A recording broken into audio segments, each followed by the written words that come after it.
नमस्ते, मेरा नाम सूरज कुमार मिश्रा है और मैं आपके लिए गणित के कुछ हल लेके आया हूँ। बोर्ड के एग्ज़ाम नज़दीक है और कुछ बच्चे कुछ प्रश्नों में अभी भी फंसते हैं। तो चलिए मैंने पहले बेसिक्स का क्वेश्चंस बताता हूँ, फिर आपको मैं कुछ क्वेश्चंस बताऊँगा। जैसे यहाँ देखिए, यहाँ पे मैंने चैप्टर लिया समांतर श्रेणी। तो समांतर श्रेणी से ये देखिए प्रश्न है कि अगर हम अभी बेसिक्स बात करते, कोई भी श्रेणी जो कि बेसिक्स है, बेसिक बात करना जरूरी है। यहाँ पर हम बेसिक लेते हैं 3, 7। अब यहाँ देखिए मैंने डिफरेंस कितने का लिया है, 4 का, क्योंकि 7 में से 3 जाएगा तो 4, तो 11। उसके बाद हो जाएगा हमारा 15 डैश डैश डैश। ये हमारा श्रेणी हो गया। तो श्रेणी हो गया तो हम इस श्रेणी को हल करेंगे कि अगर यहाँ पे अगर हमको दे दिया तो इसका बाय द वे 18वां पद क्या होगा, 18वां पद ज्ञात करें। 18वां पद ज्ञात करें, ठीक। 18वां पद मतलब कहने का मतलब कि यहाँ पर हमारा सवाल है 3, 5, 7, 11, 15। यहाँ देखिए 15 में से 11 जाएगा 4, 11 में 7 गया 4, 7 में से 3 गया 4। इस चीज़ को आपको देखना है, ठीक। तो ऐसे ही जैसे देखिए पहले नंबर पर 3 आ रहा है, दूसरे नंबर पे 7 आ रहा है, तीसरे नंबर पे 11 आ रहा है, चौथे नंबर पे 15 आ रहा है। तो ऐसे ही 18वां पद यानी 18वें नंबर पे कौन आएगा। Tn का फॉर्मूला लेते हैं। Tn का सूत्र होता है, Tn बराबर होता है सूत्र Tn बराबर a plus n minus 1 into D.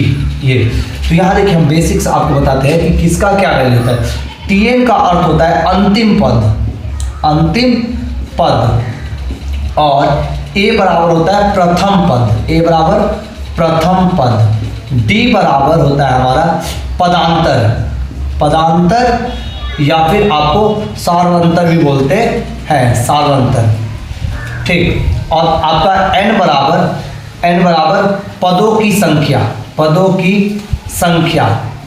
n बराबर पदों की संख्या। ये आपको इसमें के जो शब्द होते हैं इनका अर्थ होता है कि Tn का अर्थ होता है अंतिम पद, a बराबर प्रथम पद, n माइनस 1। तो n का मतलब होता है पदों की संख्या और d बराबर हमारा होता है अंतर।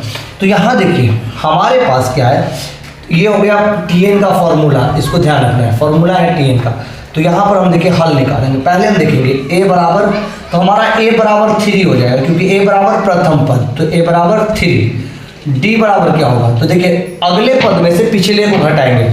आगे 7 है, 7 में से 3 को घटाएंगे तो कितना आएगा हमारा, 4 आएगा, ठीक। अब 18वां पद यानी कितने पदों की निकालनी है, 18वें पद पे।